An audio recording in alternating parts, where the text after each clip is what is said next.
Estamos listos, Pastor Mauro. Ok, Adelante. bueno, muchas gracias. Buenos días. Buenos días desde acá. No sé qué horas tenemos allí. Buenos días, mi hermano. Buenos días, pastor. Sí, son 10:30 de la mañana. Bueno, aquí tenemos 11:30. Bien. Buenos días, pues gracias a todos ustedes que se vinculan a un tiempo como este. De verdad para mí es un privilegio, pero también para mí es obviamente una gran responsabilidad, ¿no? Porque ustedes son unos estudiantes, me cuentan, muy aventajados. Así que vamos a estar a la altura de la enseñanza con respecto a los aventajados. Bueno, hermana, hay una hermana así como efusiva, hermana, tranquilícese, no es hora de partir todavía, así que... Bueno, pues qué bueno, me da mucho gusto, la verdad, tenerlos y para mí es de mucha alegría, la verdad, siempre que me convocan, no merecedor de ello, pero es de mucha alegría y siempre dispuesto y disponible a sus órdenes también. Aquí Colombia es su casa, esta también es su casa, así que a sus órdenes y cuando tú me digas, pues empezamos, ¿no? Tú me dices, yo como tú digas. Adelante, hermano. Listo, bueno, pero vamos a orar, ¿no? Padre, te damos gracias y te bendecimos porque eres nuestro Dios bueno, fiel, santo y justo, Señor.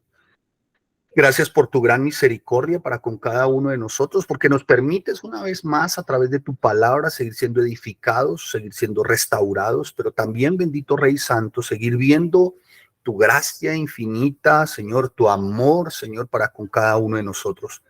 Gracias por cada uno de los hermanos y hermanas que buenamente, pero también amorosa y tiernamente, muy respetuosamente, se vinculan a una enseñanza de este tiempo, Dios. Padre, que sea la presencia de tu Espíritu Santo asistiéndonos, Señor, para poder tener la comprensión precisa, pero además, Señor, para actuar conforme a lo que se nos enseña.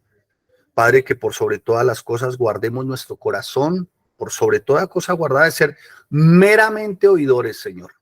Por favor, Dios, no queremos ser meramente oidores, Señor.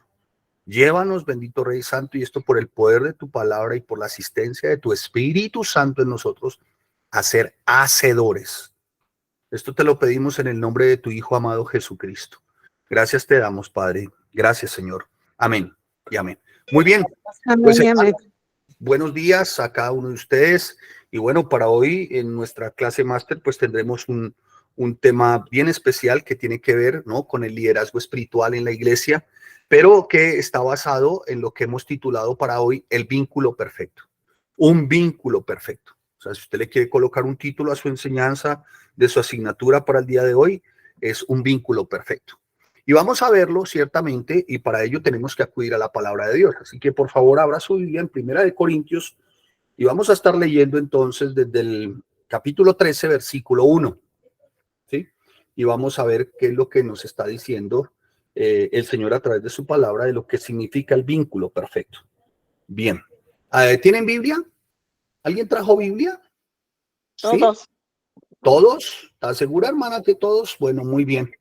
Pues damos gracias a Dios. A ver, por favor, quisiera la hermana Alma Rocío Hernández Méndez leer el texto, Primera de Corintios, capítulo 13, versículo 1, y vamos a estarlo leyendo entonces hasta el versículo 8. Hola. Bueno. No tiene sonido. No se te escucha. No te escuchamos. Bueno, bien, entonces permítame, entonces, alguien más aquí con Biblia que quisiera leer el texto, por favor, Primera de Corintios. Perdón, maestro, ya lo tengo. Es que no está mi celular fallando, pero ya Okay, perfecto. Muy bien, ya lo tienes. 13 del 1 al 7, por favor. Sí, dice así. La preeminencia del amor. Si yo hablase lenguas humanas y angélicas y no tengo amor, vengo a ser como metal que resuena o címbalo que retiñe. Y si tuviese profecía y entendiese todos los misterios y toda ciencia, y si tuviese toda la fe, de tal manera que trasladase los montes, y no tengo amor, nada soy. Y si repartiese todos mis bienes para dar de comer a los pobres, y si entregase mi cuerpo para ser quemado, y no tengo amor, nada soy, y de nada me sirve. El amor es sufrido. Es benigno. El amor no tiene envidia. El amor no es jactancioso. No se envanece. no hace nada indebido, no busca lo suyo, no se irrita, no guarda rencor, no se goza de la injusticia, mas se goza de la verdad.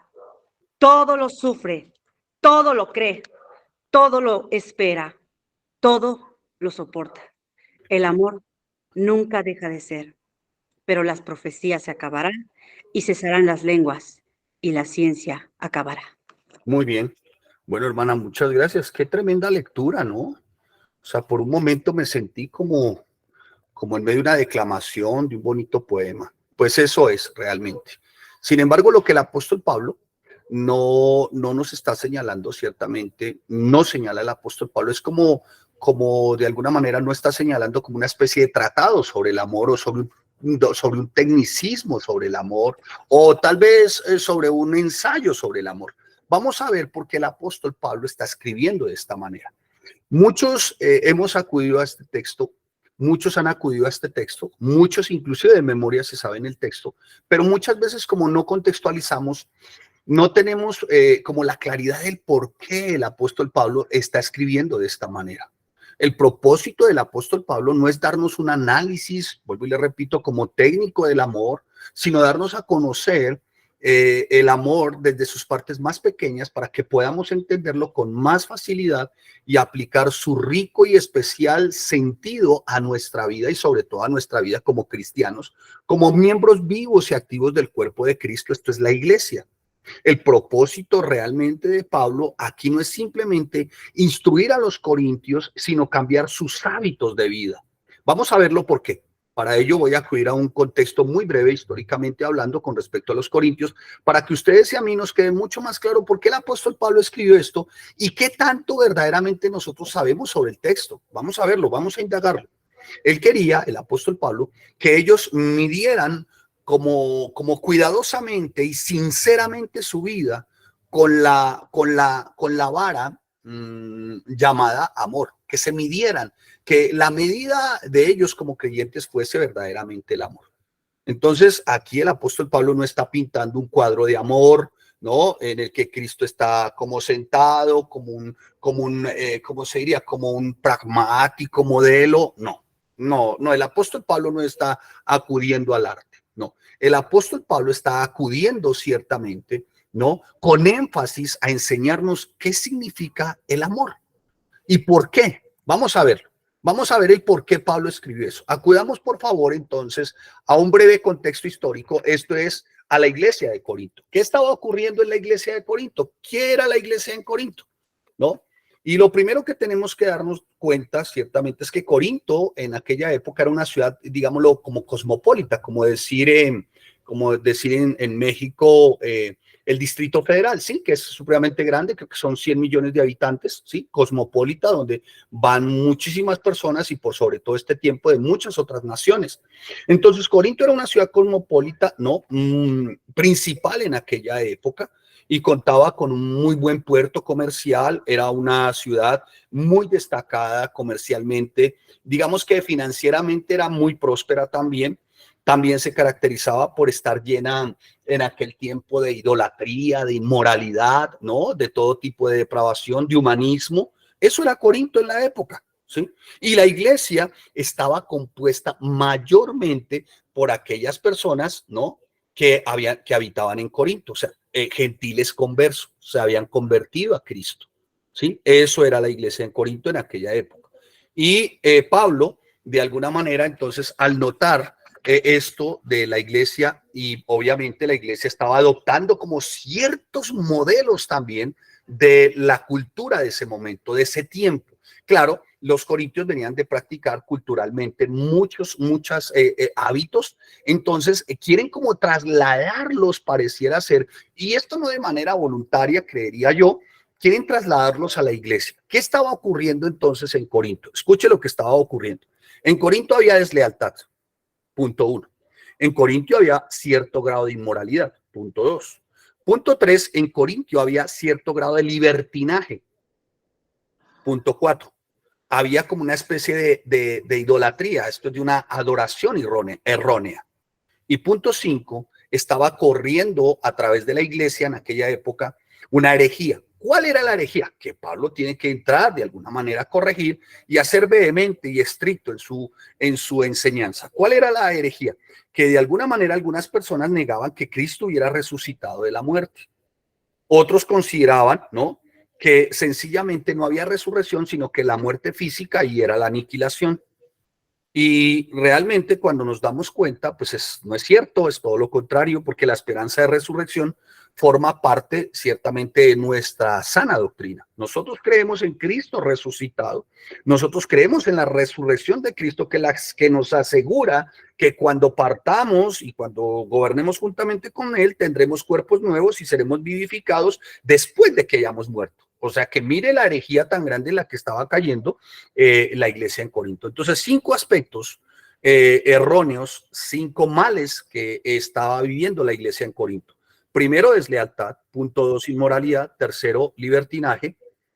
El cuarto, idolatría, o sea, una adoración errónea. Y el quinto era una herejía. Vamos a mencionar el primero. ¿Habían deslealtades, pastor? ¿De dónde usted toma esto de que habían deslealtades? Los corintios habían tenido contacto en aquella época con varios maestros y líderes espirituales, dentro de los que se destacaron en su momento Pedro, Pablo y Apolos. Y había cierta preferencia, ¿no?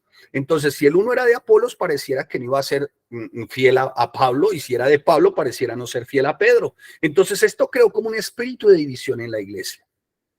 Y realmente esto era lo que estaba pasando.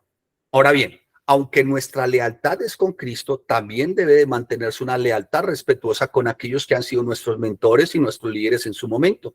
Esto no estaba ocurriendo en la iglesia del Corinto. ¿Sí? Va al punto 1, ¿me hice entender? A ver, voy a preguntar. Norberto Mendoza, ¿me he hecho entender hasta este tiempo, apreciado hermano? Sí, hermano, sí estamos entendiendo. Sí, ¿qué está entendiendo? A ver, ¿qué está entendiendo? Hay algo que cuando usted me dice sí, o cualquiera de ustedes que yo le pregunte le diga sí, yo no me conformo a su sí. Usted me tiene que decir qué fue lo que entendió. A ver, hermano, ¿qué ha entendido hasta ahora? ¿Qué ha comprendido? He entendido que en la ciudad de Corinto, pues que era una ciudad comercial, pero también era idólatra, había una cierta inmoralidad en la ciudad, y que la iglesia pues estaba entrando una herejía, que muchos creían o pensaban que el Señor Jesús no había resucitado. Eso es lo que he entendido. Bueno, vamos otra vez. Entonces, la iglesia se establece en Corinto, en una ciudad cosmopolita, inmoral, depravada, muy rica, muy próspera. Se establece allí la iglesia en Corinto. ¿Quiénes son los miembros de esa iglesia? Los mismos que habían sido de alguna manera evangelizados por los diferentes líderes espirituales de la época, que empiezan a ser parte de la iglesia en Corinto. Como ellos son parte de esa iglesia en Corinto, quieren traer ciertos hábitos o ciertas costumbres a la iglesia. ¿Quiénes? Los recién conversos o los que se habían convertido en aquel momento al cristianismo, ¿no? Entonces parece ser que ellos como que traen ciertos rasgos de mundo de Corinto a la iglesia. Y eso estaba generando una decadencia en la iglesia, y se habían de alguna manera desarrollado alguna serie de prácticas que no eran santas realmente, unas prácticas en contra de lo que verdaderamente se estaba enseñando.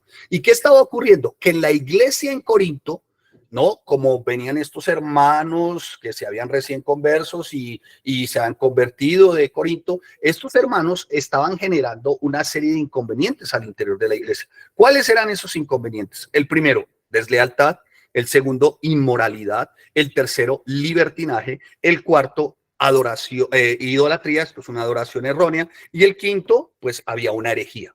5 cosas que estaban afectando a la iglesia en Corinto. Por eso el apóstol Pablo se toma el trabajo de escribir 2 cartas. Por eso el apóstol Pablo se toma el trabajo de corregir, de instruir, de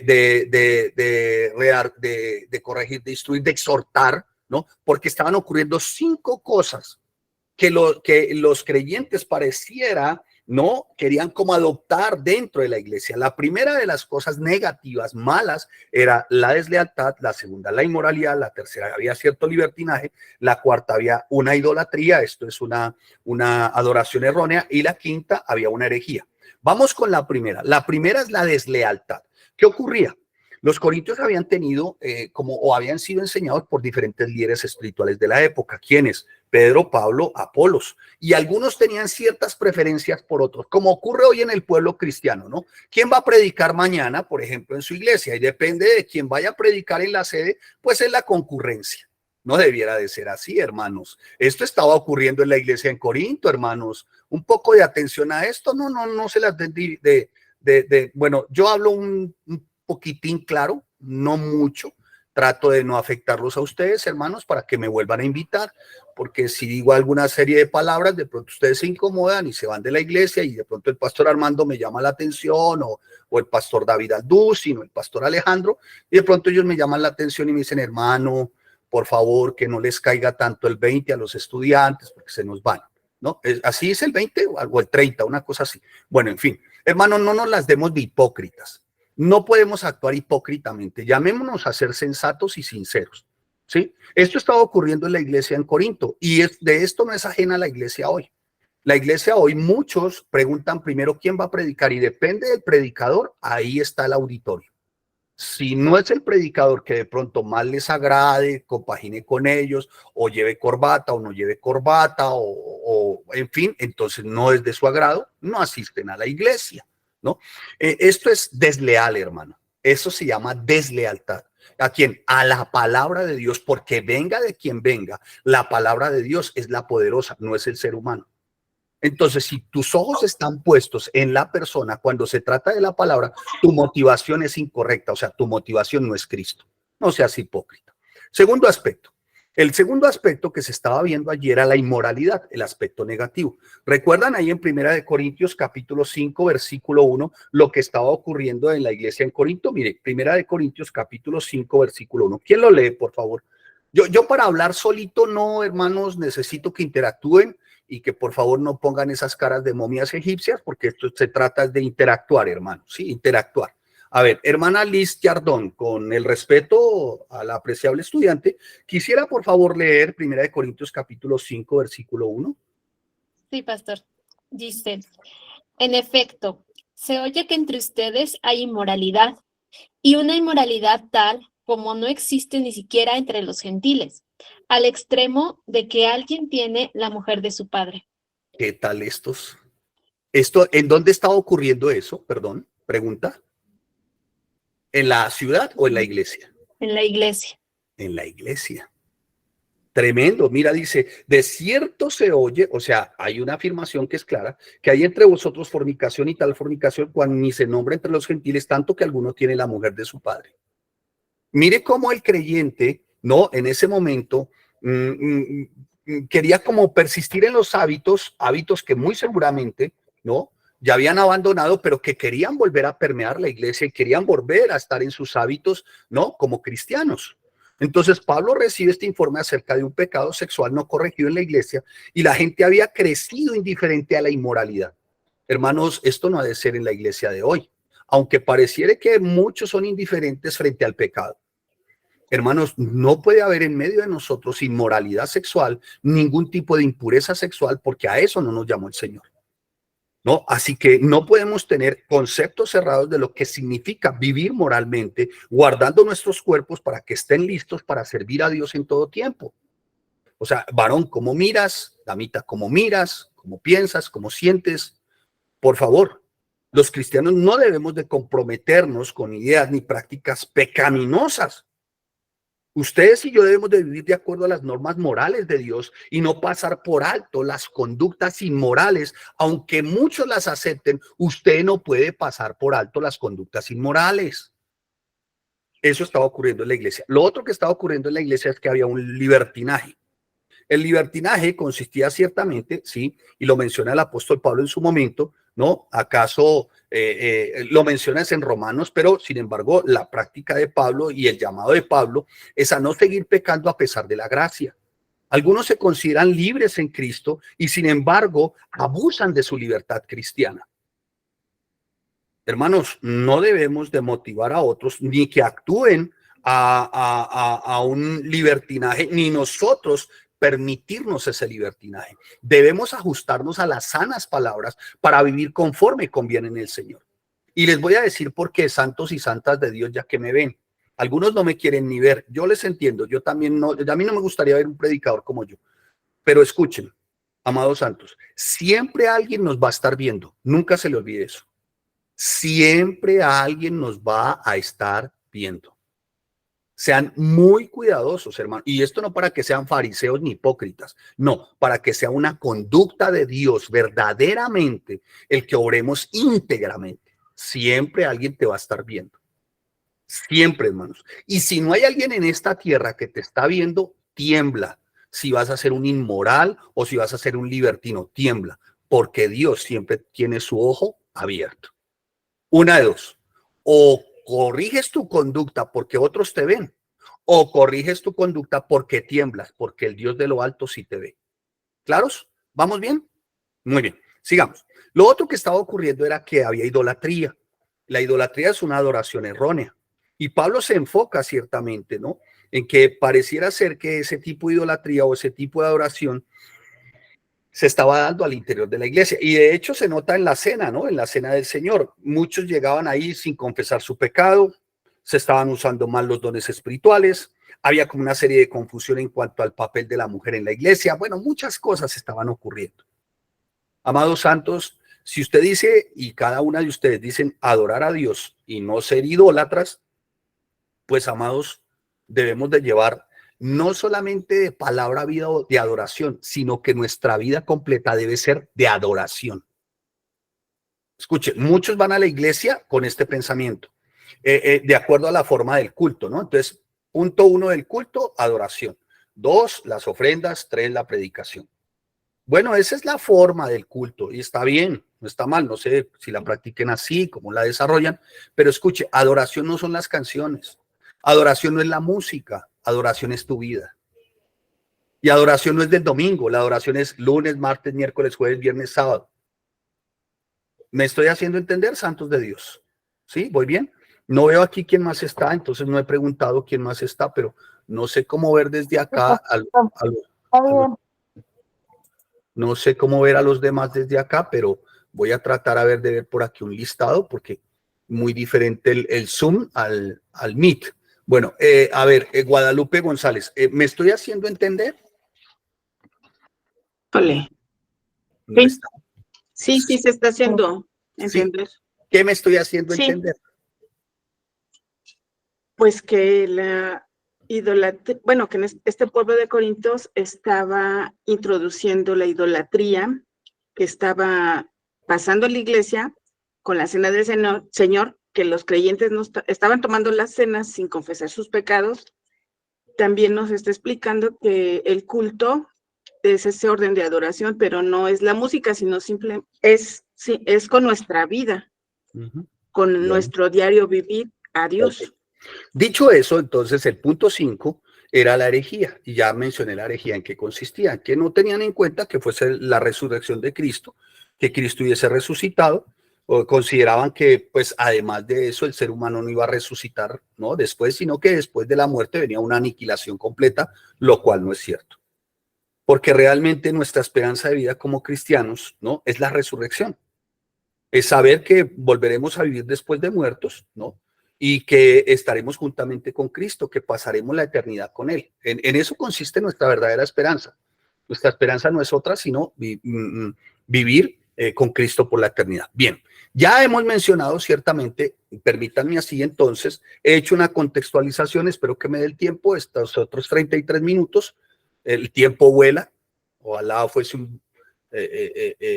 ojalá el tiempo no corriera tanto, pero ya contextualicé el por qué, qué era lo que estaba ocurriendo, para que ustedes noten por qué Pablo escribe acerca del amor.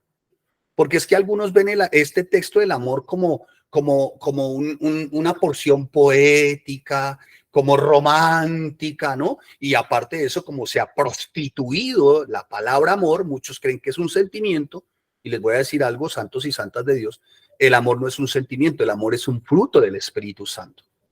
Entonces, eso hay que tenerlo muy claro. Esto no es si yo siento amar o no siento amar. No, esto es que yo amo porque tengo el Espíritu. Y amo inclusive a quien me maldice. Amo inclusive a quien me aborrece. Amo inclusive al que no me acepta. Amo inclusive al que me menosprecia. Amo, sencillamente amo. Muy bien, dicho esto, entonces el apóstol Pablo empieza a disertar sobre el amor. Y empieza el amor, el apóstol Pablo, y en esto sí quiero que por favor estén muy atentos, ojalá tomen nota, porque muchos han hablado de que el amor es sufrido, que el amor es benigno, y cuando uno les pregunta qué significa sufrido, no, que lloramos mucho, no, que es que lloramos tanto, es que me hicieron, es que a mí me tocaron, me miraron, me soplaron, me tumbaron. Eso no es sufrido, hermanos, un poco de cordura, ¿no? Por el amor de Dios, un poquito más de sensatez. Y esto muchas veces por el desconocimiento de la palabra, porque muchos prefieren otras cosas antes que el verdadero estudio. Damos gracias a Dios entonces por el Instituto Teológico, en el cual Dios nos permite seguirnos capacitando. ¿Qué es el amor benigno? No, pues el amor benigno es darle mercado a los pobres, es sacarle los piojos, es llevar campañas de odontología. Ay, hermanos, un poco de cordura. Vamos a ver entonces qué está diciendo el apóstol Pablo. ¿Cómo empieza ahí? Ofrezco disculpas. Dice el apóstol Pablo, el amor es. Vamos a ver primeramente qué es el amor. Seguidamente vamos a ver qué no es el amor. Y por último vamos a ver qué es lo que produce el amor. ¿Vamos bien? ¿Tomaron apuntes? No repito. Por favor, si usted quiere que yo parta ya para una eternidad con Cristo, dígame, repita, pastor, repita. Y yo parto ya de ipso facto. Con eso ustedes evitan el que me vuelvan a tener que invitar, hermanos. Si no les vuelvo a hablar así con tanta... tan directo, ¿no? Muy bien, entonces vamos a ver cómo empieza el apóstol Pablo. Vamos a ver qué es el amor, dice el apóstol Pablo. El amor es. ¿El amor qué? El amor es. ¿Qué es el amor? El amor es sufrido. Bueno, aquí el término sufrido viene del griego macrotuneo, que significa soportar, saber soportar. Eso significa sufrido. Y esta palabra es común en el Nuevo Testamento y se usa casi exclusivamente también para señalar que el amor es paciente. ¿Y paciente con quién? Con las personas. ¿Paciente con quién? Con los hermanos. Más bien que con las circunstancias o los sucesos. Mire, las circunstancias, pues realmente las circunstancias no nos hacen pacientes, ni los sucesos tampoco. ¿Sabe dónde se muestra nuestra paciencia? Con esa hermanita que es como recalcitrante en la iglesia, hermanos. Con ese hermanito, con ese pastor que siempre está instándolos, exhortándolos, llamándoles a que sean lo más íntegros posibles. Ahí es donde realmente, ¿no? Se nota esa paciencia con ese hermanito o esa hermanita en la iglesia, amados santos de Dios. Así que cuando habla de que el amor es sufrido, ¿no? Está diciendo de alguna manera que es la habilidad, sufrido, escuche, sufrido, la habilidad, si usted lo quiere apuntar, la habilidad de ser molestado o tal vez que una persona se aproveche de nosotros una y otra vez y no sentirnos ni ofendidos ni enojados. Eso es cuando dice sufrido. No es que usted llora mucho y pone cara de virgen de pueblo. No, eso no es. O pone usted cara de santo alumbrado con querosene. No, eso tampoco es ser sufrido. Ser sufrido es la habilidad de ser aún molestado o ofendido o que se aprovechen de nosotros y nosotros no, ni ofendernos, ni enojarnos, ni resentirnos. Eso es el amor sufrido. Eso es que el amor es sufrido. ¿Sí? Muy bien. Vamos al amor es benigno. Voy a ir un poco más rápido porque necesito abordar los tres aspectos. Por favor, alguien tiene el micrófono abierto, lo quiere cerrar para que no perder el hilo de la enseñanza. Muy bien. Dice, el amor es benigno.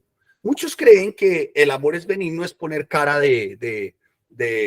no sé, de la Madre Teresa o de, no sé, de cualquiera de estas cosas. No. El amor es benigno. Benigno viene del término cherestomai. Cherestomai. Benigno, cherestomai, que también señala bondadoso. Pero veamos bien desde cherestomai qué significa benigno. Mire, por favor cierran el micrófono. Es que alguien con un micrófono abierto quiere indicarle a alguien quién es, por favor. Rebeca. Bueno, gracias, hermana. Muy amable. El amor es benigno. Cherestomai del griego señala que significa ser útil.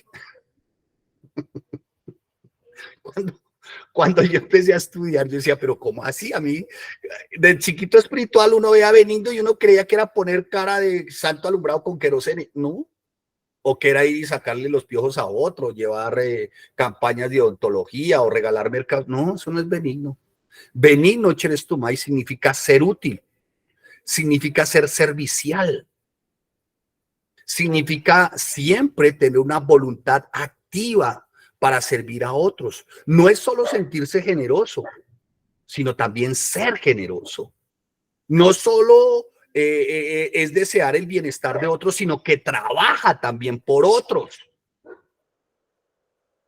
Es eso, hermano, es que usted sea útil. Hay mucho inútil en el ministerio, hermano, mucho inútil en las iglesias, haciendo carrera de banqueros, o sea, sentados en la misma butaca siempre.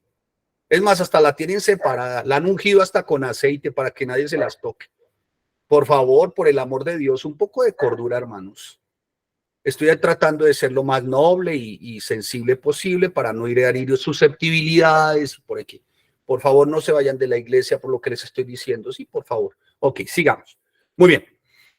Entonces, amados santos, eso significa realmente el ser benigno, ¿sí?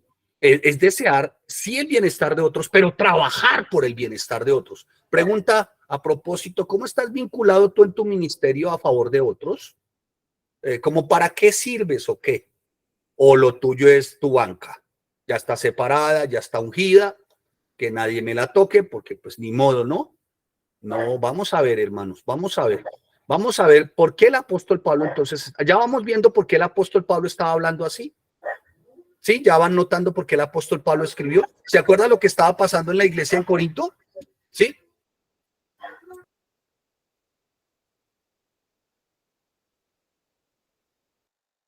Apagó su micrófono. Sí, muy bien, lo apagué porque empecé precisamente a hablar de ser útil, de no ser banqueros, y mi mascota empezó a aullar. No sé si se sintió aludida también, porque es que la palabra, hermano, pues obviamente es poderosa, ¿no, hermano? Como diría alguien, dura palabra es esta. Pero de esto se trata, hermano, de que podamos aprender de verdad correctamente. Entonces, la pregunta hoy sería, hermanos, como tú, ¿de qué estás sirviendo en el ministerio? No me respondas, simplemente reflexiónalo. Y lo estás haciendo verdaderamente con ese amor, con el amor sufrido, que todo lo soporta, con ese amor benigno. Vamos a ver, vamos en la parte de benigno apenas. Muy bien. Entonces, ya el apóstol Pablo explicó qué es el amor. Entonces, santos de Dios, ¿qué es el amor? El amor es sufrido y es benigno. ¿Claros? O sea, es sufrido en el sentido macrotumeo, que significa saber soportar, y es sufrido en cuanto a benigno, que significa ser útil. Eso es el amor. Pero el apóstol Pablo quiere ampliar, y para él poder ampliar nos quiere enseñar qué es el amor a través de lo que no es el amor. Entonces, a partir de lo que no, vemos un término de contraste. O sea, el amor y el término de contraste es lo que no es. ¿Qué no es el amor? Dice, aquí tenemos la primera de 8 descripciones negativas. Vamos a abordar las 8 rápido para poder concluir juiciosamente. Vamos a ver, la primera de esas primeras, ¿cómo se dice? Adjetivos o descripciones, ¿no? Que anteceden no, que son negativas, empieza con lo siguiente. El amor no tiene, ¿cómo? A ver, ¿cómo? Envidia. A ver, Envidia. Hugo Luna García, Hermaín Pérez, Guadalupe González, Elizabeth Fernández. ¿El amor no qué? No tiene envidia. No tiene envidia. Muy bien. Hermanos, por favor me responden porque siento como que fue el rapto y yo me quedé. Y esto no ha de ser así, hermano. Quiero partir con ustedes también. Háganme sentir que yo hago parte de sus afectos. Muy bien, el amor no tiene envidia. Hermano, mire, alguien en su momento, un literato muy renombrado, mencionó la envidia como la enfermedad verde. Y yo me puse a indagar por qué él le tituló enfermedad verde. Porque verde, ¿no? De alguna manera significa corrupción, corrompido, ¿sí? Eso significa verde. Cuando se estanca el agua y hay cierto tipo de sedimento en el fondo del agua, lo primero que empieza a brotar es como una lama verde. Quiere decir que esto está, se corrompió el agua, o sea, se contaminó. Y así lo describe este autor. O sea, que si vamos a ver, la envidia, hermanos santos y santas de Dios, es un síntoma de corrupción en el corazón. Mire, envidia. Uy, hermanos, que me dé el tiempo, a veces por correr. Mire, envidia viene de la raíz celo, Z-E-L-O-O. ¿Sabe qué significa eso? A ver, le pregunto por aquí a Dora Morales Medina. Dora, ¿me está escuchando? Bueno, Leticia, ¿me está escuchando? Sí, la escucho. Ok. Soy Dora. Dora, muy bien. ¿Y la estudiante apreciable Leticia, me está escuchando? Bueno. Leticia. Leticia Sí. Torres. Muy bien, Leticia. ¿Me está escuchando? Sí, lo estoy escuchando. Ok, muy bien. Escuche lo siguiente. Celo, Z-E-L-O-O, celo, tener envidia. ¿Sabe qué señala celo del griego? Tener un fuerte deseo. Tener un fuerte deseo. Eso significa tener envidia. Ujú. Tener un fuerte deseo. Ahora, en el sentido de tener un fuerte deseo, ¿no? Está mencionando de alguna manera, cuando se habla de tener un fuerte deseo, se está hablando de alguien que tiene un fuerte deseo por lo que otro tiene. ¿Sí me estoy haciendo entender? Para los que me escuchan. Ok, va, entonces cierren sus micrófonos ahí. Entonces, esa envidia va en dos direcciones. Tener un fuerte deseo por lo que otro tiene. ¿Sí? Y también va en otra dirección. Que otros sientan un fuerte deseo por lo que yo tengo. Eso es envidia. ¿Sí? O sea, la pregunta sería, ¿tú sirves en la iglesia o desarrollas algún tipo de labor o tienes algún don, algún talento? ¿Lo tienes ciertamente con la limpieza y la pureza en tu corazón? ¿O de alguna manera con ello estás generando que otros te tengan envidia por eso? Porque de las dos direcciones, en las dos direcciones, esto es pecado. Entonces, amados santos de Dios, no podemos ver la envidia como algo que es inofensivo. No, la envidia es un pecado, ¿no? Ofensivo. No es un pecado moderado e inofensivo, sino es un pecado que de verdad desagrada por completo a Dios. Eso es la envidia, amados santos de Dios. Entonces, con respecto a esto, el apóstol Pablo le está diciendo, no, el amor no tiene envidia. ¿Van notando el por qué el apóstol Pablo escribió esto? ¿Se acuerdan de los aspectos negativos que estaba viviendo la iglesia en Corinto? ¿Se acuerdan que se los mencioné? ¿Sí? Pues bueno, al final vamos a concluir, ¿no? Que todo esto que está viviendo la iglesia es lealtad, inmoralidad, libertinaje, idolatría, esto es adoración errónea y herejía. ¿Sabe por qué era, hermano? Por la falta de amor. ¿Y sabe por qué era también? Porque estaban viviendo no ese verdadero amor, sino que estaban siendo envidiosos unos con otros, ¿no? Y continúa el apóstol Pablo, el amor no es jactancioso. ¿No es qué? Jactancioso. El término aquí para jactarse no se usa en ninguna otra parte en el Nuevo Testamento y significa hablar con presunción. Uy, hay mucho presuntuoso, hermano. Muchos que tienen un concepto más alto de sí mismos, ¿no? Más alto de sí mismos, o sea, miran a sus hermanos, era lo que estaba ocurriendo en Corinto. Algunos decían, no, yo soy de Pablo, otro dijo, no, yo soy de Apolo, dijo, no, otro, yo soy de Pedro. Se jactaban. Hermano, el amor no hace alarde de sus logros. La jactancia es, digamos, como la otra cara de la envidia, permítanme así. La envidia es querer lo que otra persona tiene y la jactancia es intentar hacer que otros sientan envidia de lo que nosotros tenemos. Mire, se lo pongo en estos términos para que usted lo podamos entender mucho mejor. La envidia rebaja a los demás. La envidia. Y la jactancia, escuche, amados santos de Dios, es para elevarnos a nosotros mismos. ¿Lo estamos comprendiendo? ¿Sí? Sí, sí. Por favor, hermanos, esto no ha de ser al interior de la iglesia, no estamos hablando del mundo, que en el mundo se ve, pero lo triste es que se ve en la iglesia, hermanos. Porque el apóstol Pablo no le estaba escribiendo al mundo, ¿o sí? ¿A quién le estaba escribiendo el mundo? ¿A la ciudad de Corinto o a la iglesia de Corinto? A la iglesia de Corinto. A la iglesia de Corinto, pastor. Muy bien, mire lo angelicales que eran estos, ¿no? ¿Qué tan angélicos, no? Pregunta, ¿no lo vemos hoy? Sí. Lo vemos hoy. ¿Puede estar aún en nosotros y no darnos cuenta? ¿El ser jactanciosos? Sí, Sí, sí, puede ser. La jactancia es intentar hacer que otros sientan envidia de lo que nosotros tenemos. La jactancia es para elevarnos a nosotros mismos. Y esto no ha de ser así, amados santos de Dios. No ha de ser así. Mire, creo que uno de los mayores males al interior de la iglesia es ser jactanciosos. No podemos ser jactanciosos. Que usted pertenece a la iglesia tal, a la denominación tal, que usted está en el instituto teológico, sí. Muy bueno, hermanos. Pero esto no puede hacernos jactanciosos en ninguna manera. Esto lo que nos tiene que hacer es benignos, o sea, útiles. ¿Se acuerdan? Útiles. Tenemos que ser útiles. ¿Para qué estás en el ITI? Para ser útil, hermano, útil. Útil en el crecimiento, hermano, de la iglesia. Útil bendiciendo a sus pastores, útil siendo generoso, útil siendo servidor, útil desde tu santidad, útil desde tu cuidado con respecto a lo moral. Por favor, hermanos santos de Dios. El amor no se envanece, continúa el apóstol Pablo. Bueno, digamos que con respecto a envanecimiento, ¿no? Es aquel que tiene un muy alto concepto de sí mismo, ¿no? Eso es el envanecimiento. Y realmente no podemos ser envanecidos, hermanos, ¿no? No podemos ser envanecidos.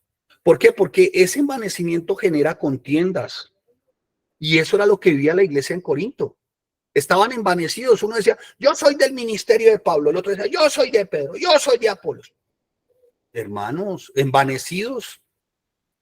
Entonces, si no es el orador que a usted le llama la atención, si no es el predicador que a usted le llama la atención, si no es el conferencista que a usted le llama la atención, usted no está. ¿Sabe cómo se llama eso? Envanecido. No, hermanos, no estamos llamados a eso. Y dice la palabra, el amor no hace nada indebido. ¿Sí? Bueno, aquí tiene que ver con los malos modales o con actuar groseramente. ¿Sí? Esa es una parte. Y la otra parte en la que tiene que ver con nada indebido, ¿sí? Tiene que ver ciertamente que la persona no es descuidada, no es dominante, ¿sí? Tiene que ver también con ello. Entonces no hace nada indebido, o sea, no es grosero, no es descuidado, no es dominante, ¿sí? Significa realmente entonces que es noble, amable, como dice la palabra, en todo lo puro, en todo lo honesto, en todo lo santo, en todo lo que es de buen nombre, en eso piensa, ¿sí? Amados santos de Dios. El amor es mucho más, hermano, que simplemente ser unos aparentes educados, porque hay algunos que pasan en las iglesias como aparentes educados, pero realmente sus pensamientos son vulgares, sus sentimientos, hermano, ni qué decir. No, hermano. Todo lo que está hablando el apóstol Pablo es desde el interior de nosotros, no desde el exterior. Y continúa el apóstol Pablo, el amor no busca lo suyo, ¿no? El amor no busca lo suyo. Cuando dice que el amor no busca lo suyo, está diciendo, no en otras palabras, sino en las mismas palabras, no se ocupa de sí mismo. Eso se llama egolatría. Hay mucho ególatra, hermano, ¿no? Mucho ególatra que está señalando si la predicación fue buena, si no fue buena, si me habló, si no me habló, no me gustó, tal vez, le faltó, de pronto. Ay, hermano, en esto sí hay mucho ególatra, hermano. No toman para sí mismos para edificar y edificar a otros, sino que toman para sí mismos para quedarse con ello. Y lo que no ven que no les conviene, lo desechan. Y esto sabe por qué saben que no les conviene, porque están seguramente en algún pecado, hermano. Avaricia, codicia, envidia, murmuraciones, detracciones. A ser cuidadosos, hermanos. El amor no se irrita. Muy bien, aquí voy 12 y 17. El amor no se irrita. Y ese término irritar, escuchen, es bien especial, porque el término irritar viene de la palabra griega paroxuno. Paroxuno. Paroxuno,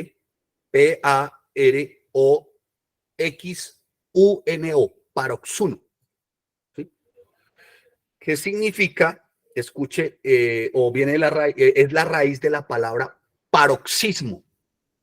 Ya se los explico. ¿Y sabe qué significa paroxismo?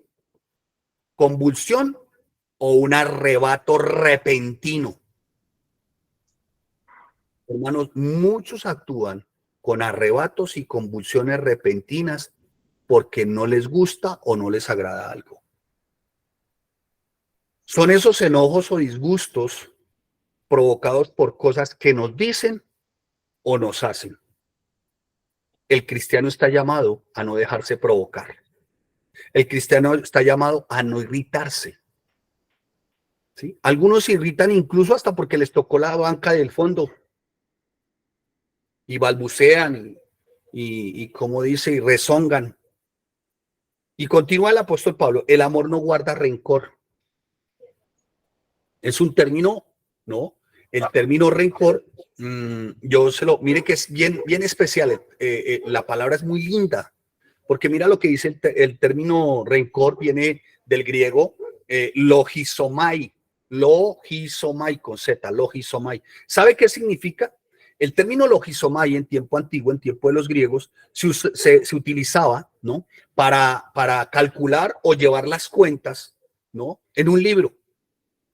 Entonces, el término no guarda rencor, en este caso el apóstol Pablo está diciendo o está sugiriendo, no guarde nada en su corazón.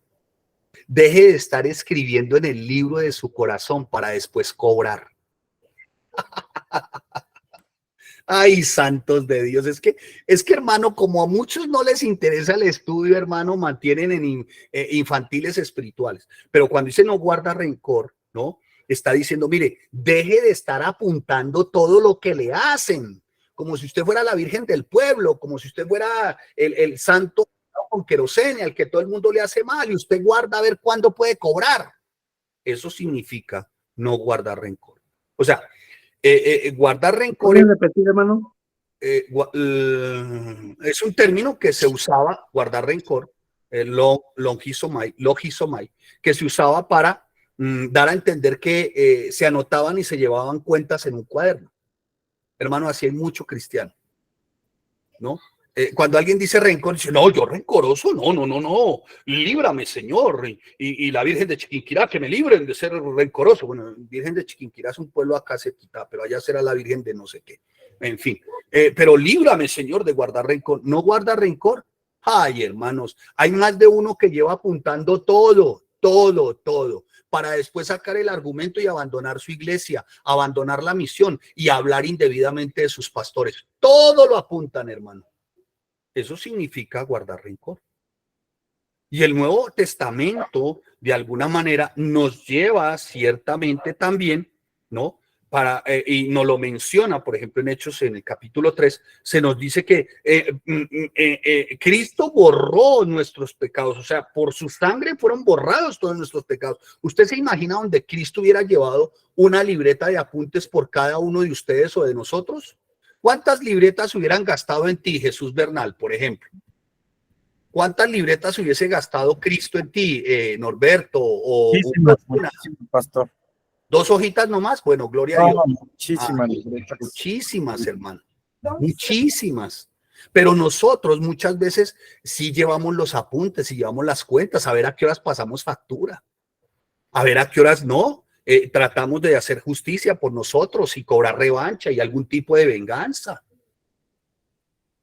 Mire, hermanos, yo he aprendido, se los digo de corazón, yo he aprendido ciertamente que el guardar rencor consiste en lo siguiente, hermano. El guardar rencor consiste en que simplemente cuando no guardo rencor es porque amo y perdono. ¿Sí? Amo y perdono. ¿Sí? Pero además de eso, también que si amo y perdono y de alguna manera me vuelvo a acordar, vuelvo y perdono. ¿Sí me hago entender? ¿Sí? Pero a algunos les pasa lo siguiente, dice, sí, amo y yo perdono, pero se vuelven a acordar y se quieren vengar. Eso no funciona, hermano. Un poco de cordura, santos de Dios, ¿sí? El amor, eso no guarda rencor, es que yo amo, perdono, y si me vuelvo a acordar de lo malo que me hicieron, vuelvo y perdono. Punto. De eso se trata, hermano. No seamos farisaicos. No, acudamos a la sensatez. Usted cada vez que se acuerda de algo malo que le hicieron, ¿usted verdaderamente vuelve y perdona o está esperando el tiempito para ver cómo cobra? Muy bien, y voy terminando. El amor no se goza de la injusticia, mas se goza de toda verdad. Bueno, aquí la injusticia, cuando habla de la injusticia, pues obviamente sí, muchos lo asumen con que a cosas que tienen que ver con el débil, el desvalido, ¿sí? Pero injusticia, amados santos de Dios, también consiste en denigrar de la imagen de otro. O sea, injusticia significa en que usted se asocie a un chismorreo de otro para denigrar de la imagen de otro. Eso es injusto, hermanos. Eso es injusto. Que usted, por lo que escuchó, sin que haya visto, ni le conste, ni haya sido con usted, usted lo crea. Y usted se asocie, se apandille, haga parte de una cofradía asquerosa y horrorosa de chismosos, de murmuradores y criticones. Injusto es eso, hermano. Injusticia es tener que hablar de otros cuando no están presentes. Eso señala injusticia, hermano. Porque, hermanos, mire, los chismes perjudican. No solamente a quien lo dice, sino a los que están dispuestos a escuchar. Y este pecado que muchos cristianos lo toman con ligereza, que pareciera que fuera el deporte principal de algunos, lo toman con tanta ligereza, es perverso. Y no solo porque revela de forma tan brutal y descomunal lo malo que puede haber en un corazón, sino que daña a los demás. Hermano, mire, todo lo que no sea cierto es chisme, punto.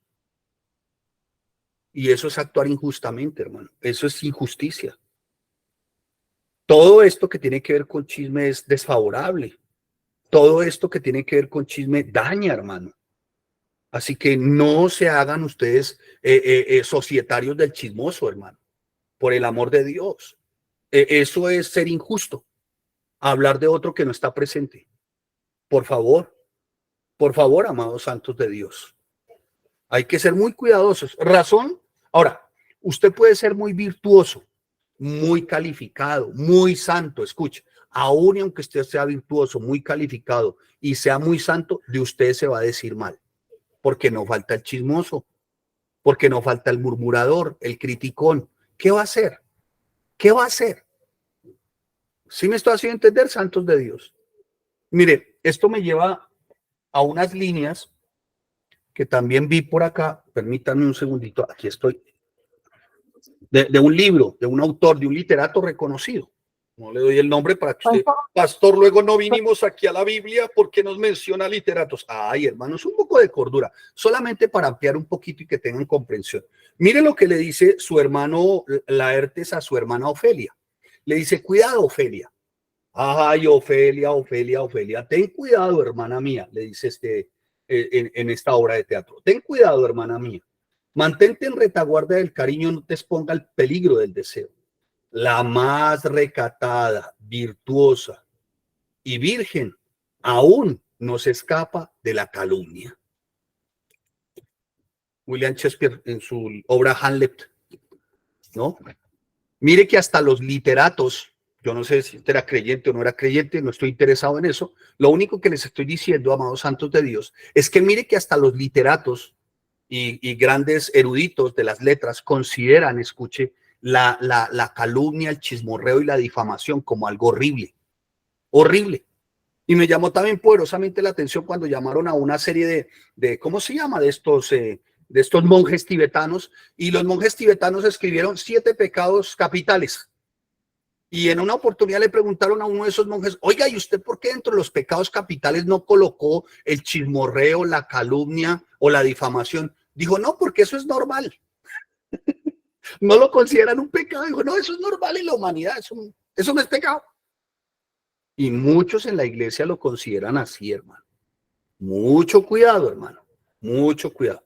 Bueno, ya cuando habla del amor que todo lo sufre, no, sufrir básicamente aquí es soportar. Sufrir también aquí significa proteger a otros, eso es sufrir. El amor todo lo cree, pero es conforme a la palabra, a la escritura, no a lo que usted escucha, sino a lo que estudia. Y el amor todo lo espera, ¿no? Esto significa, de alguna manera, que se aferra a una esperanza. Y esa esperanza está en la palabra de Dios. A eso está refiriéndose el apóstol Pablo. Ahora, ¿por qué lo hacía? Ya nos dimos cuenta por qué lo hacía. Porque la iglesia estaba pasando por unos temas muy complejos: deslealtad, inmoralidad, libertinaje, idolatría y herejía. Y esto había causado dos graves problemas en la iglesia. Había división y había desorden. ¿Sí notan, hermanos santos de Dios, por qué el apóstol Pablo tuvo que escribir de esta forma con respecto al amor? Mire, hermanos, la falta de amor hace que la iglesia se divida y que hayan desórdenes. Pero también, hermanos, por la falta de amor se originan las deslealtades, las inmoralidades, el libertinaje, la idolatría y las herejías. Y qué bueno, hermano, que de nosotros se dijera, o de cada uno se dijera, y termino ya. Yo sé que el tiempo voló, pero si me quieren, me podrán dar 5 minutos más, por favor, quiero terminar. Sé que tengo que ser muy juicioso con el tiempo. Bienaventurado el predicador que lo invitan y es ajustado al tiempo, porque lo vuelven a invitar. Yo lo sé. Pero quisiera, por favor, que ustedes me acompañaran, ¿no? A Romanos capítulo 16. Acompáñenme a Romanos capítulo 16. Muy bien. Romanos capítulo 16. ¿Sí? ¿Y cómo empieza Romanos capítulo 16? Romanos capítulo 16, versículo 1, comienza ciertamente destacando a una hermana en la iglesia. Y mire cómo le dice, solamente voy a mencionarlo, ¿sí? Romanos 16.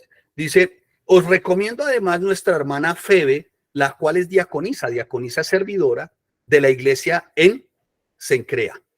O sea, está hablando de una hermana que es servidora de la iglesia en Cencrea, a la cual el apóstol Pablo recomienda, porque es una fiel servidora, ¿sí? Entonces, amados santos, ¿qué quiero decirles con esto para concluir? Que si usted verdaderamente es un líder, un siervo, un cristiano verdaderamente en Cristo Jesús, usted no solamente expresa el amor, sino que actúa amor. ¿Sí me estoy haciendo entender? O sea, no solamente es de labios que usted dice yo amo, no, usted también actúa amor. Y el apóstol Pablo, en su carta a los Filipenses, en el capítulo 1, en el versículo 7, dice el apóstol Pablo lo siguiente: como me es justo sentir de todos vosotros, por cuantos tengo en el corazón y en mis prisiones y en la defensa y confirmación del evangelio, todos vosotros sois participantes conmigo de la gracia, porque Dios me es testigo de cómo os amo a todos vosotros con el entrañable amor de Jesucristo.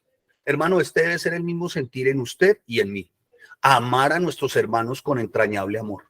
Que usted pueda hablar de verdad y elogiar, usted pueda destacar las virtudes de sus hermanos en Cristo, de sus mentores, de sus líderes, de sus pastores, ¿no? Porque el que expresa amor y actúa con amor, escúchame, a ese se le nota la gratitud.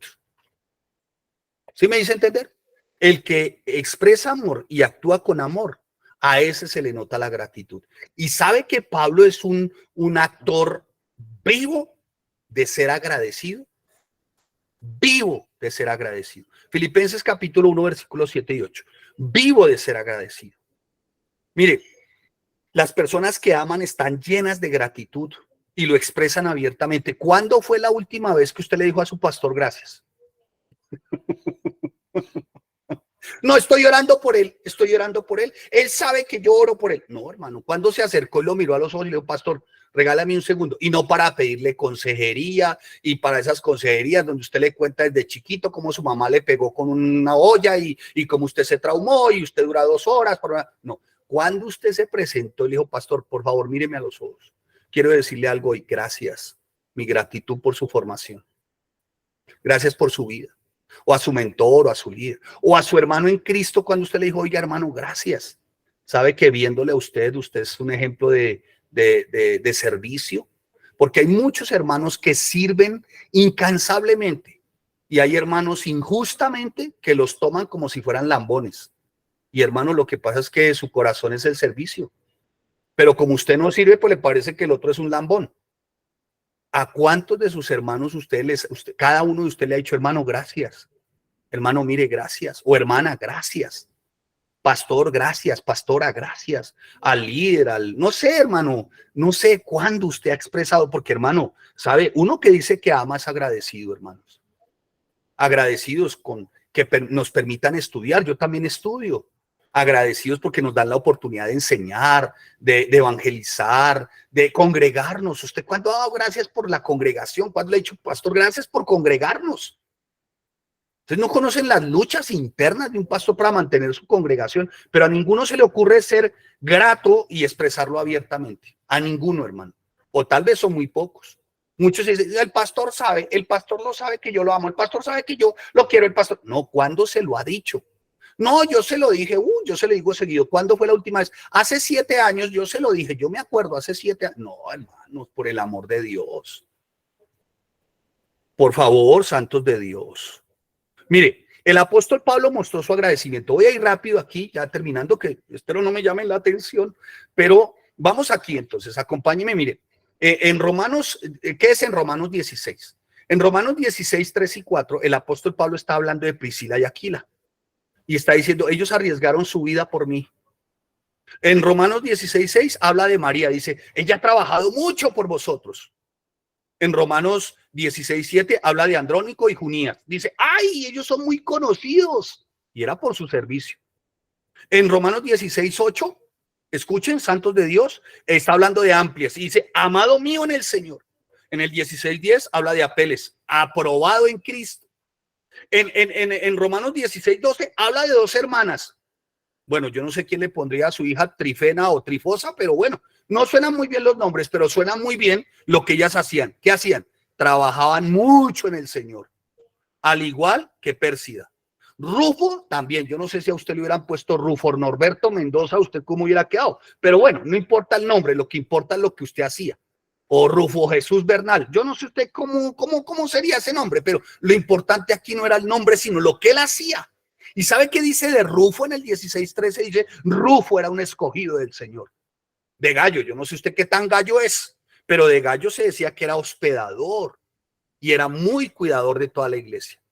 Imagínese que se dijera de usted, hermana, por ejemplo, aquí veo algunos nombres de hermanas, voy a colocar nombres así ligeramente cambiados. A ver, que se dijera de usted, hermana, Trifosa Guadalupe González, que trabaja en el Señor. Ay, hermanos. Imagínense que se dijera de Pérsida Jenny Delgado. Ay, pero trabaja mucho en el Señor. Imagínense que se dijera de Rufo Eder Castro. Ay, pero ese es un escogido del Señor, ese es un mero. Imagínense que se dijera de un matrimonio como el de ustedes, Priscila y Aquila. O se dijera como el de por ejemplo, María Jenny Delgado Campus, que ha trabajado mucho por vosotros. Uy, hermano, ¿usted no anhelaría estar en esta lista? La verdad, yo sí. Así me hubieran puesto, Gallo, o me hubieran puesto Rufo, eso es lo de menos. ¿Se imagina mi nombre? Rufo Mauro. No, pues no importa, pero que se dijera escogido en el Señor. ¿Sí? O que me dijeran Gallo Mauro, no importa, pero que me dijeran que soy amante de mis hermanos en el Señor. Lo que menos me importa es mi nombre, lo que más me importa es mi identidad. Y mi identidad en Cristo dice que yo debo de amar y respetar y cuidar y ser agradecidos con mis hermanos. Desde el pastor hasta el que se para en la puerta, hermanos. Eso es lo que dice mi identidad, hermanos. No seamos hipócritas, actuemos conforme el amor que nos ha enseñado el apóstol Pablo y que se nos describe en las Escrituras. Y las otras cartas de Pablo, ni qué decir, hermanos, cuando habla de la familia de Estefanas, dice, ay, ellos se han dedicado al servicio de los santos. Imagínese usted que se dijera de Eder Castro, oiga, la familia de Eder Castro se ha dedicado mucho al servicio de los santos. O que se dijera de cada uno de los que están acá, hermanos, que no alcanzo a mirarlos, por ejemplo, que se dijera de Mónica Quintero, ay, esa hermana Trifena Mónica, ay, que ha trabajado mucho en el Señor. O en Colosenses 4:9, que se dijera Onésimo, ¿no? Se dijera de Onésimo Norberto Mendoza, que se dijera el amado y fiel hermano. No sé si me estoy haciendo entender, hermanos, y si me hice entender.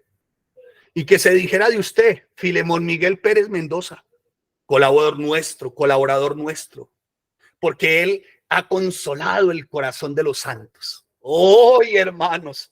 ¿Sabe cuándo se divide la iglesia así? Nunca. ¿Sabe cuándo la iglesia así, hermanos, la iglesia se divide o la iglesia de alguna manera se desordena? Nunca. sabe así cuando la iglesia es desleal, cuando es inmoral, cuando es libertina, cuando es idólatra, cuando es hereje. Nunca. Por el amor de los hermanos. El amor es el vínculo perfecto. Padre, te damos gracias y te bendecimos porque eres nuestro Dios bueno, fiel, santo y justo, Señor. Gracias, bendito Rey Santo, Señor. Y no solamente que hayamos aprendido hoy de amor, Señor, sino que lo podamos expresar, Señor. Que podamos expresar nuestro amor por quienes son nuestros mentores, pastores, maestros, líderes. Bueno, quienes han estado de todas formas y en cada manera consolando nuestros corazones. Qué bueno que se dijera de nosotros, de cada uno de nosotros, que somos hermanos santos de entrañable amor, que arriesgan incluso sus vidas